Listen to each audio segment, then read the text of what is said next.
आपकी जो शुरुआती पढ़ाई है, स्कूलिंग है, वह किस भाषा में हुआ है?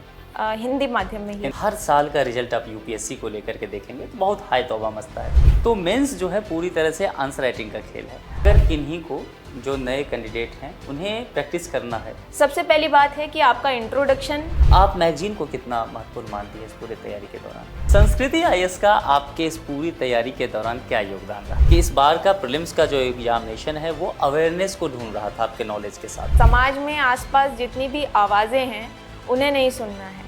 सच है, विपत्ति जब आती है कायर को ही दहलाती है। सुरमा नहीं विचलित होते, क्षण एक नहीं धीरज खोते, विघ्नों को गले लगाते हैं, कांटों में राह बनाते हैं।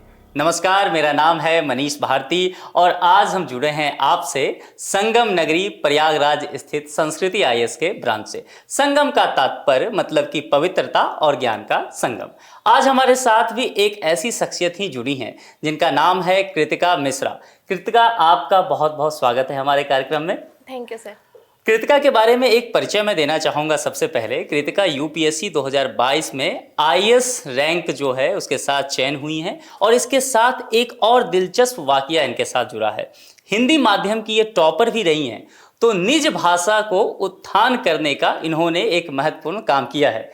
कृतिका, एक बार फिर से मेरी तरफ से और संपूर्ण संस्कृति आईएएस परिवार की तरफ से आपकी सफलता के लिए बहुत बहुत शुभकामनाएं। Thank you sir. जैसा कि आपने देखा है रिजल्ट, इस बार आप तो सिलेक्ट हुई हैं। फर्स्ट रैंक से लेके 4th रैंक तक लड़कियां ही रही है। हिंदी माध्यम की टॉपर आप हैं, लड़की हैं, तो आप लोगों ने क्या सोचा है, विचारा है लड़कियों ने कि अब लड़कों को मौका देना ही नहीं है क्या? मुझे लगता है कि जो 50-50 वाली बात है, हाँ। आज वो कहीं ना कहीं हम उसकी तरफ आगे बढ़ रहे हैं और ये खुशी की बात है कि छात्राओं ने इतनी अच्छी पोजीशंस इस बार हासिल की हैं। ये औरों के लिए मोटिवेशन का भी काम करता है। जब इतनी उच्च रैंक पर छात्राएं देखती हैं कि हमारे जैसा कोई है जो सेलेक्ट हुआ है, तो एक मोटिवेशन जरूर मिलता है उनको। तो इस बार का रिजल्ट वही मोटिवेटिंग रिजल्ट है और आगे वो छात्राएं मोटिवेशन लेकर के इस फील्ड में आएंगी और अपना बेस्ट देने का प्रयास करेंगी, तो 50-50 वाला लक्ष्य भी कभी आगे पूरा हो जाएगा। बिल्कुल, बाकी लड़कियां भी कृतिका की तरह आईएएस बनेंगी और समाज को आगे ले जाएंगी। आपकी शुरुआती पढ़ाई कहाँ से हुई है? मेरी आरंभिक शिक्षा कानपुर में ही बीएनएसडी शिक्षा निकेतन से हुई है जी। और उसके बाद 12th के बाद की जो शिक्षा है वो भी मेरी मूलतः कानपुर यूनिवर्सिटी तो आप कानपुर के ही रहने वाली हैं? जी जी। आपकी जो शुरुआती पढ़ाई है, स्कूलिंग है, वह किस भाषा में हुआ है? हिंदी माध्यम में ही हिंदी हुआ माध्यम में। जी। तो आपने शुरुआत से हिंदी माध्यम के साथ आपकी पढ़ाई हुई जी है? जी जी। और यूपीएससी का अटेम्प्ट भी आपने हिंदी में ही दिया है? हिंदी और हिंदी के माध्यम से आपने, मैंने जैसा कि पहले ही कहा कि निज भाषा के उत्थान में आपने बहुत महत्वपूर्ण भूमिका अदा किया है। आप ये मुझे बताइए कि जैसे कि हम देखते आते हैं हर साल का रिजल्ट आप यूपीएससी को लेकर के देखेंगे तो बहुत हाई तौबा मचता है। हिंदी मीडियम को लेकर के मैं बात करना चाह रहा हूँ कि हिंदी मीडियम के बहुत कम छात्र सेलेक्ट हो पाते हैं। इस बार तो रिजल्ट फिर भी बहुत अच्छा है, 50+ है इस बार। तो हिंदी मीडियम से आईएएस बनना क्यों इतना कठिन माना जाता है? सबसे बड़ी समस्या मटेरियल को लेकर है, वो कॉम्प्रोमाइज हो जाती है और इस वजह से परफॉर्मेंस कहीं गिर जाता है। तो अगर ये थोड़ा प्रबंध कर लिया जाए कि हम आसपास क्यूरियोसिटी के साथ देखते रहें कि वास्तव में क्या ट्रेंड चल रहा है, यूपीएससी का पैटर्न किस तरह से इवॉल्व हो रहा है और हम अपनी तैयारी को इंग्लिश माध्यम के अभ्यर्थियों के साथ किस तरह से स्ट्रीमलाइंड रख सकते हैं, तो ये प्रयास कर लें तो फिर आगे कोई समस्या नहीं है। बाकी यूपीएससी की तरफ से भेदभाव होता है या अन्य कोई समस्या आती है, ये पूरी तरह से मिथ है।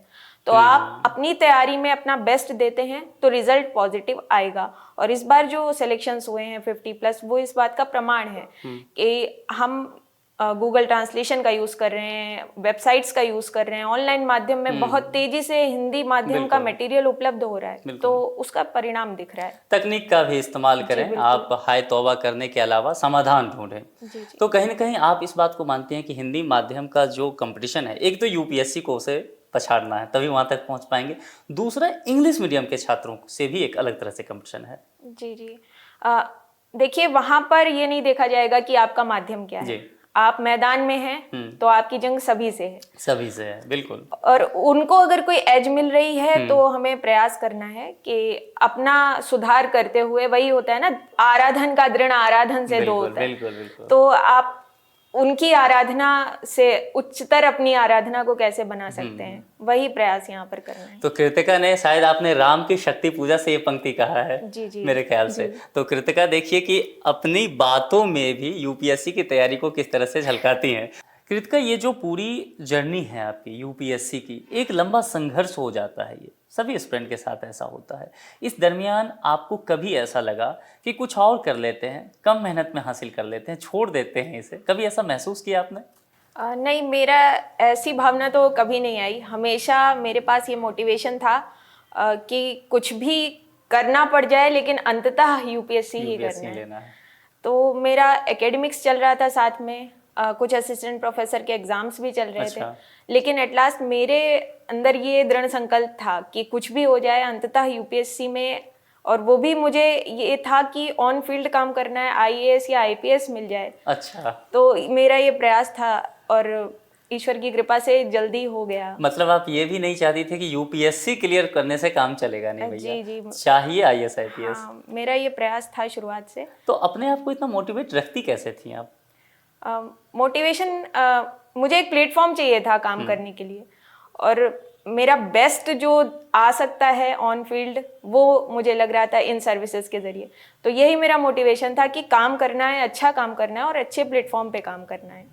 कृतिका, जिस समाज में हम रहते हैं, बहुत अच्छी बात है कि आप इस तरह की सोच रखती हैं, मैं प्रशंसा करता हूँ। जिस समाज में आप रहते हैं वहाँ महिलाओं के लिए बहुत अवसर नहीं है। तो अगर महिला यह सोचती भी है कि हम कामकाजी बने, आगे बढ़ के अपने परिवार के जिम्मेदारी को संभाले, तब भी समाज एक अलग नज़रिए से देखता है। हाँ, आप जैसी लड़कियां इस बात को झूठा साबित कर रही हैं। आपके लिए यह कितना मुश्किल रहा, बाकी महिलाओं के लिए कितना मुश्किल होता है तब, जबकि आप देश के सर्वश्रेष्ठ एग्जाम यूपीएससी को क्रैक करना चाहते हैं एक लड़की होने के नाते? यहाँ फैमिली का सपोर्ट बहुत इंपॉर्टेंट है, आपका पीयर ग्रुप और आपकी फैमिली, अगर वो आपके सपोर्टिव हो जाते हैं तो वहाँ इमोशनल स्ट्रेंथ अपने आप आ जाती है।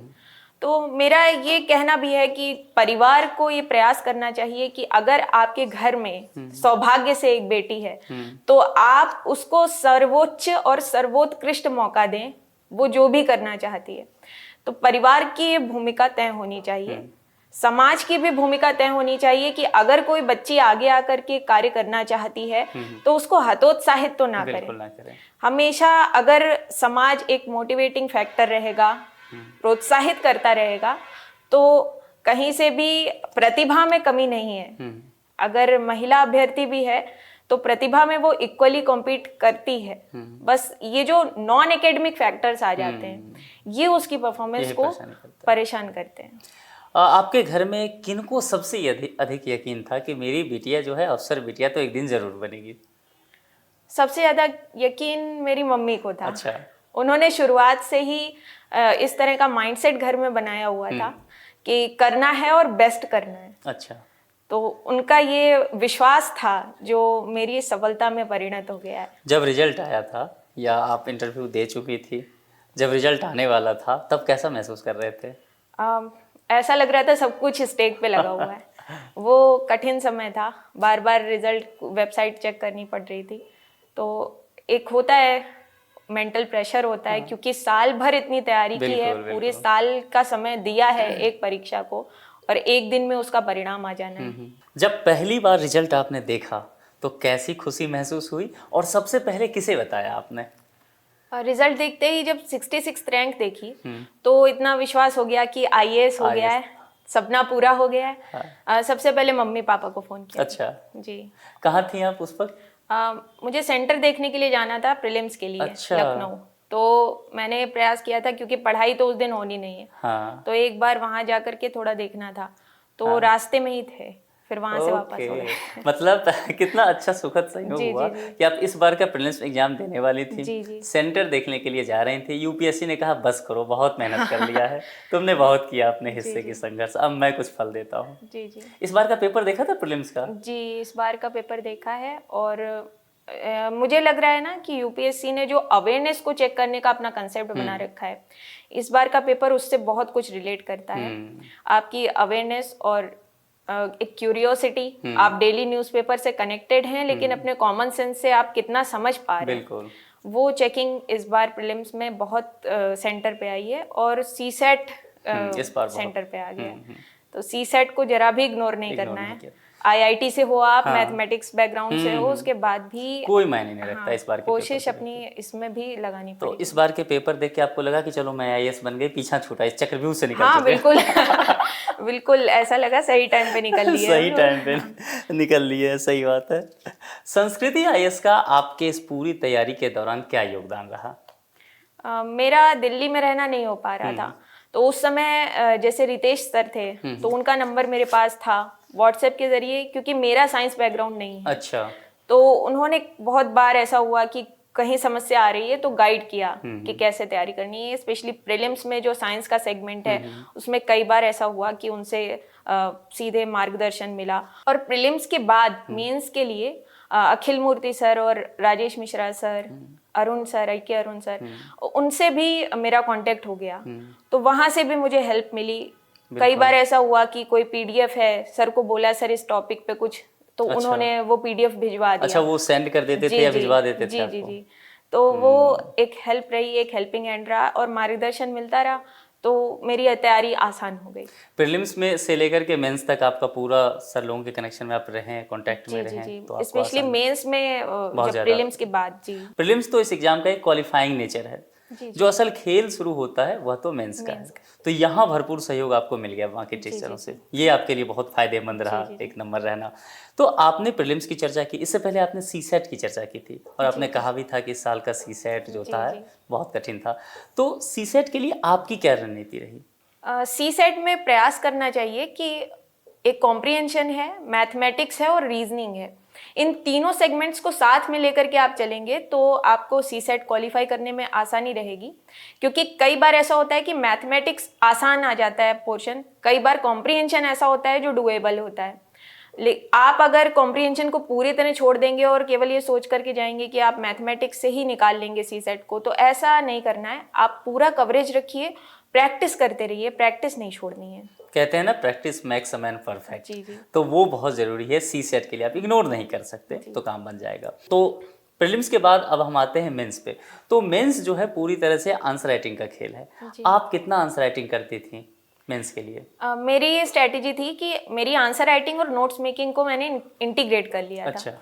तो मेरे नोट्स ही आंसर फॉर्मेट में थे और मैंने ये भी कोशिश की, बहुत सारे टॉपिक्स को माइंड मैप्स में भी तैयार कर लिया, कुछ को फ्लो चार्ट्स में तैयार कर लिया।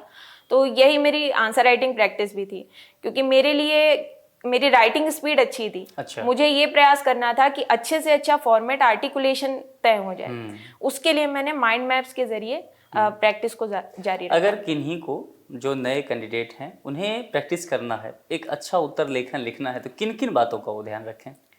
सबसे पहली बात है कि आपका इंट्रोडक्शन पूरी तरह से अमूर्त नहीं होना चाहिए, उसमें बहुत ठोस बात होनी चाहिए, कंक्रीट हो जी। बातें। उसके लिए आप कर सकते हैं डाटा रिपोर्ट्स, इकोनॉमिक सर्वे को पढ़ते समय आपके पॉइंट्स निकल सकते हैं।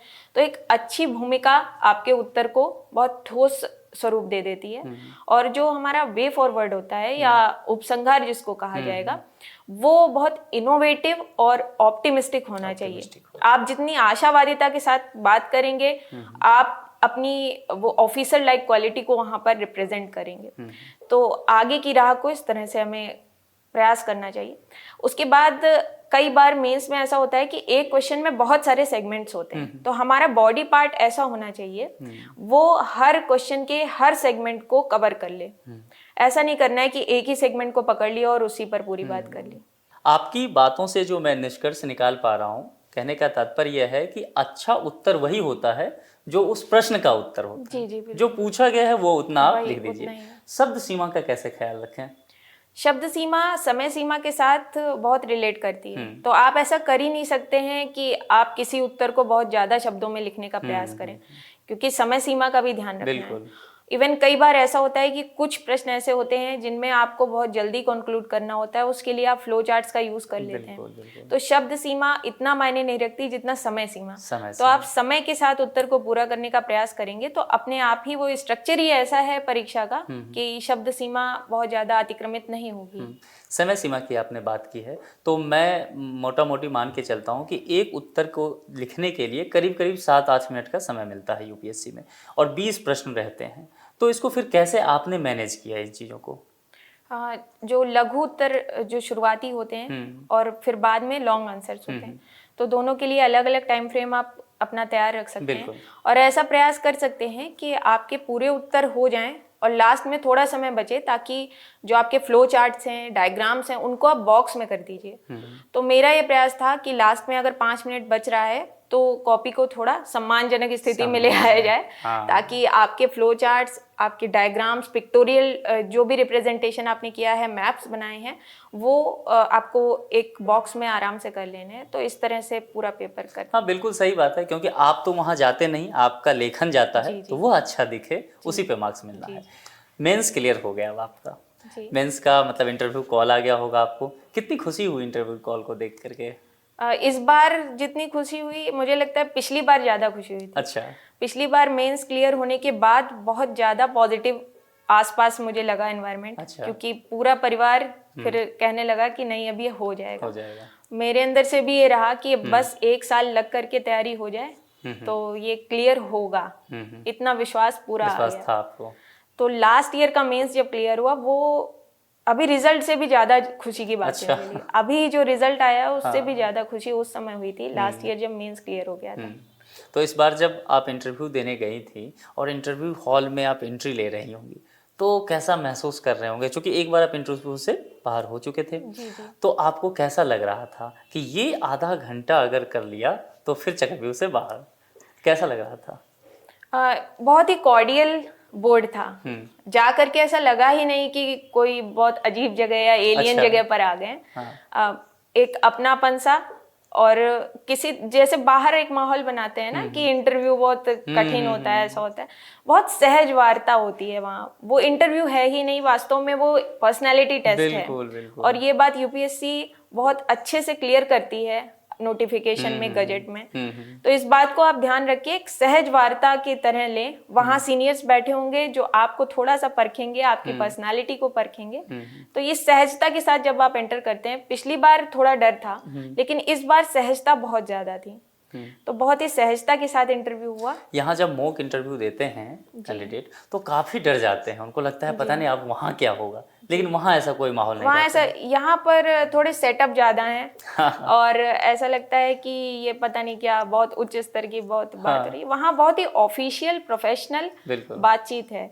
ऐसा कुछ भी नहीं है जैसा मॉक टेस्ट में होता है। क्या फैक्चुअल ज्यादा पूछते हैं या आपके थॉट ज्यादा जानना चाहते हैं वो?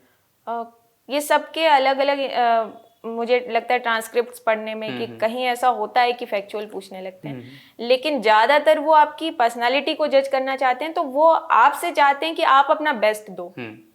तो फैक्ट पर ज्यादा निर्भर ना रहते हुए आप अपनी सहजता से जो ओपिनियन है उसको बताइए। वो भी ये चाहते हैं, जब आप बोलते नहीं हो तो मुझे लगता है कि जब वो सामने से, कभी आप सोचो कि वो सामने बैठे हुए हैं बोर्ड मेंबर्स, वो चाह रहे हैं कि आप अपनी बात को अच्छे से बताओ, आप अपनी बात रखो। तो आप अपनी बात को आराम से रखिए। फैक्चुअल ज्यादा अगर आपसे पूछा भी जा रहा है तो आप आसानी से उसको कह सकते हैं, सॉरी अभी मुझको नहीं रिकॉल हो पा रहा है। तो उसके लिए कोई परेशानी कोई नहीं है। उससे आपके मार्क्स पे कोई असर पड़ेगा ऐसा कुछ भी नहीं। आपकी पर्सनालिटी क्या है, आप कठिन सिचुएशंस को कैसे हैंडल कर ले जा रहे हो, वो ज्यादा इंपॉर्टेंट है। इंटरव्यू देते समय कभी आपको ऐसा लगा कि ये प्रश्न हो गया, अब लग रहा है कि सिलेक्शन हो जाएगा? मेरी शुरुआत ही ऐसी हुई थी। अच्छा। जो मैम थी, चेयरपर्सन मैम, उन्होंने शुरुआत में ही बहुत मोटिवेटिंग, उन्होंने मेरा डेफ पूरा पढ़ा था और उसके बाद बालश्री अवार्ड से उन्होंने क्वेश्चंस उठाने शुरू किए थे। तो वो बात करते ही मुझे बहुत सहजता वहाँ हो गई थी और लग रहा था कि हाँ सब पॉजिटिव है। आपने बालश्री अवार्ड की चर्चा की और इंटरव्यू में कहा आपने कि आपको इसका कहीं न कहीं फ़ायदा हुआ, क्योंकि वहाँ से आपकी शुरुआत हो गई। अब मैं उसी प्रश्न पे आना चाहता हूँ दरअसल कि इंटरव्यू एक दिन की तैयारी नहीं है। आपने बार बार कहा यह व्यक्तित्व का परीक्षण है और व्यक्तित्व एक दिन में किसी व्यक्ति का निर्माण नहीं होता है। तो जो कैंडिडेट हैं शुरुआती स्तर पे तैयारी करना शुरू कर रहे हैं, कर चुके हैं, आजकल तो यूट्यूब और सोशल मीडिया के जरिए जो क्लास 12 में छात्र हैं वह भी आईएएस बनने का ख्वाब देख रहे हैं और अभी से लगे हुए हैं, उनके लिए आप क्या कहना चाहेंगे कि व्यक्तित्व का निर्माण कैसे करें? व्यक्तित्व का निर्माण एक दिन में तो नहीं होता है और मुझे लगता है बचपन से आप जो कुछ भी सीखते हैं डे टू डे लाइफ में वो आपकी पर्सनालिटी में एडअप होता चला जाता है। बिल्कुल।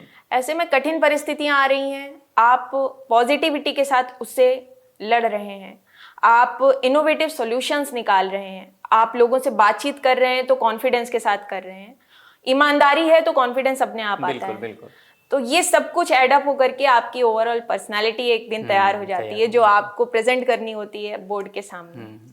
तो ये सहज प्रक्रिया है, आप डेली प्रयास करते रहिए, फीडबैक लेते रहिए। अगर कहीं से कोई फीडबैक मिल रहा है जेस्चर्स को लेकर के, बोलने के तरीके को लेकर के, तो वो सब कुछ आपको अपनी पर्सनालिटी में सुधार करते रहना चाहिए। जैसा आपने किया, बाल काल से ही आप जो है आईएएस बनने के लिए चल दिए। मतलब बचपन में ही सोच लिया था कि मुझे कलेक्टर ही बनना है, ऐसा क्या है इस सर्विस में? नहीं, बचपन से नहीं सोच लिया था। मेरा बस ये प्रयास था कि एक अच्छा प्लेटफॉर्म ढूंढना है जिस पर रह करके पॉजिटिव काम करना है, समाज के बीच में इम्पैक्टफुल काम करना है। और बाद में ये रहा कि ये आईएएस या आईपीएस जैसे थोड़ा समझ आई जब 9th-10th के बाद, तो उसके बाद ये निश्चय किया है। 9th-10th में भी वैसे बाल्यकाल ही चलता है। तो 9th-10th में आपने ये सोच लिया था? लेकिन जी हाँ, न्यूज़पेपर्स पढ़ते पढ़ते ये अपने आप ही हर बच्चे में आ जाता है कि अगर यहाँ ऐसा काम करना है तो इसके लिए ये पोस्ट है। देखिए, मैं एक बात जो कृतिका के साथ बातचीत में आपके समक्ष रखना चाहता हूँ, ये अवेयर बहुत रही थी और इन्होंने कहा भी प्रीलिम्स इस बार के लिए, जैसा कि इन्होंने कहा भी कि इस बार का प्रीलिम्स का जो एग्जामिनेशन है वो अवेयरनेस को ढूंढ रहा था आपके नॉलेज के साथ। तो जो कैंडिडेट हैं जो शुरुआत करना चाहते हैं, इस बात का जरूर ध्यान रखें कि शुरुआत कैसे करना है और अपने आप को, अपने आसपास की चीज़ों को जरूर देखते रहें। ठीक है, अब आप बात करते हैं दूसरे सेगमेंट पे। न्यूज़पेपर का बड़ा हुआ है कि जो यूपीएससी की तैयारी करें उन्हें न्यूज़पेपर पढ़ना चाहिए। अभी आपने कहा कि आप 8th-9th में अखबार के माध्यम से आपको जानकारी लगा, तो आप कौन सा न्यूज़पेपर पढ़ती थी और क्या था उसका आपका रूटीन? शुरुआत में हिंदी न्यूज़पेपर्स ही फॉलो किए, लेकिन जब सीरियसली यहाँ सिंसियरली तैयारी की है तो मेरा इंडियन एक्सप्रेस रहता था रोज का, और साथ में बहुत सारी वेबसाइट्स अगर करंट अफेयर्स पर अच्छा मटेरियल दे रही हैं तो उसको भी मैंने फॉलो किया है। न्यूज़पेपर डेली पढ़ना ज़रूरी है। अगर इंडियन एक्सप्रेस आपका टाइम ज़्यादा ले रहा है, क्योंकि हमारा कॉम्प्रिहेंशन इंग्लिश का उतना स्ट्रांग नहीं होता है जितना हिंदी का होता है, तो आप दैनिक जागरण का राष्ट्रीय संस्करण ले सकते हैं, उसको आप आराम से पढ़िए, उसमें सब कुछ कवर होता है। और वेबसाइट्स, ऑनलाइन मीडियम्स का अच्छे से अच्छा प्रयोग जितना हो सकता है वो करना चाहिए। इसके अलावा एक और चीज़ पर हम बात करना चाहेंगे, मैगजीन का कितना रोल है? संस्कृति आईएएस भी एक मैगजीन अपना लॉन्च करती है, हर महीने आता है, जो सिविल सर्विस एस्पिरेंट के लिए काफ़ी यूजफुल होता है। आप मैगजीन को कितना महत्वपूर्ण मानती है इस पूरे तैयारी के दौरान? मैगजीन्स एक जगह पर कंपाइल कर देती हैं पूरे महीने भर की, या कई बार वार्षिकांक भी आता है, तो ऑनलाइन माध्यम से डाउनलोड करके मैंने मैगजीन्स का अच्छा प्रयोग किया है। और लास्ट में एक रिवीजन के लिए मैंने अपने छोटे हैंडी नोट्स भी तैयार किए थे, वो भी मैगजीन के जरिए ही किए थे। तो आप करंट अफेयर्स के लिए जब PYQs देखते हैं तो आपको एक आइडिया लग जाता है कि करंट अफेयर्स में एक्चुअली क्या चाह रही है यूपीएससी, और वहाँ अगर लग रहा है कि कुछ रिवाइज करना है बार बार या लास्ट में देखना है, तो उसको आप तैयार कर सकते हैं उन मैगजीन्स के माध्यम से। टेस्ट सीरीज की काफ़ी भूमिका मानी जाती है, और टेस्ट सीरीज जो है दोनों ही स्तर पर, प्रीलिम्स के लिए भी और मेंस के लिए भी, और प्रीलिम्स में फिर 2 स्तर, एक जीएस के लिए और सीसेट के लिए। आप कितना महत्वपूर्ण मानती हैं और आपने कितने टेस्ट लगाए थे? टेस्ट लगाना जितना महत्वपूर्ण है उतना ही महत्वपूर्ण उसको एनालाइज करना है, बिल्कुल, और रिवाइज करना है। तो आप 3 चरण में अपने टेस्ट सीरीज को रखिए। पहला आप अटेम्प्ट करिए, दूसरा उसको एनालाइज करिए, और तीसरा फिर उसको रिवाइज करिए। और रिवीजन भी ऐसा हो सकता है कि एक बार आपने 2 घंटे में किया, अगली बार वो 10 से 15 मिनट में आपने केवल जो हाईलाइटेड था उसको देख लिया। तो इस तरह से आप टेस्ट सीरीज का बेस्ट यूज कर सकते हैं। कृतिका की तरह बाकी लड़कियां भी आईएएस बनना चाहें और अभी शुरुआती दौर में हों, या वो भी पढ़ाई कर रही हों, यूपीएससी में कई बार असफलताएं हाथ लगती है दुर्भाग्यवश, तो वो कैसे तैयारी को आगे बढ़ाएं? आप क्या उन्हें संदेश देना चाहेंगी? देखो, आपको समाज में आसपास जितनी भी आवाज़ें हैं उन्हें नहीं सुनना है। प्रयास करना है कि आप अपने लक्ष्य के प्रति अडिग रहो, संकल्प के साथ बस लगे रहो। कहीं से निगेटिविटी आ रही है घर में, आसपास, समाज में, उसको जितना इग्नोर कर ले जाओगे आपकी मैच्योरिटी उतनी ही शो होगी। एक मैच्योर पर्सन की तरह आप छांटना सीखो कि कौन सी आवाज़ें सुननी है, कौन सी इग्नोर करनी है। यही हमारे छात्राओं के लिए स्पेसिफिकली एक बात मैं आपसे और भी निवेदन करता हूं अपनी तरफ से जोड़ते हुए कि आप ज़रूर मैसेज दें छात्राओं के, जो लड़कियां हैं हमारे समाज के, उनकी पेरेंट्स के लिए कि वह अपनी बच्चियों को किस तरह आगे बढ़ाएं। जो मुकाम आपने हासिल किया है वो हर लड़की कर सकती है, उनके लिए क्या कहेंगे?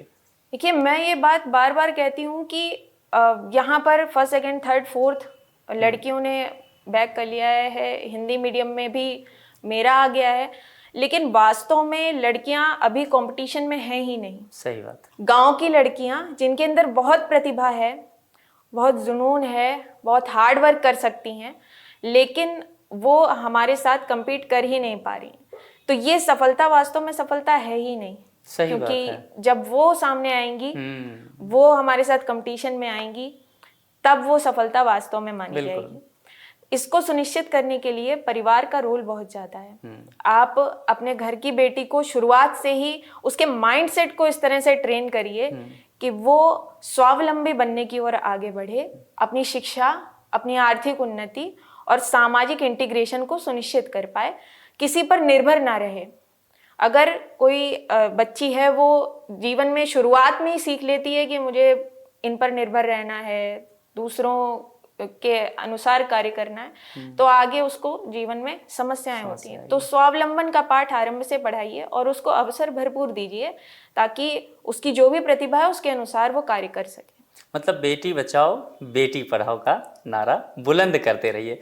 कृतिका, आपने हमारे लिए इतना समय निकाला, आपका बहुत बहुत शुक्रिया और आपके उज्जवल भविष्य की हम शुभकामनाएं देते हैं। Thank you. Thank you.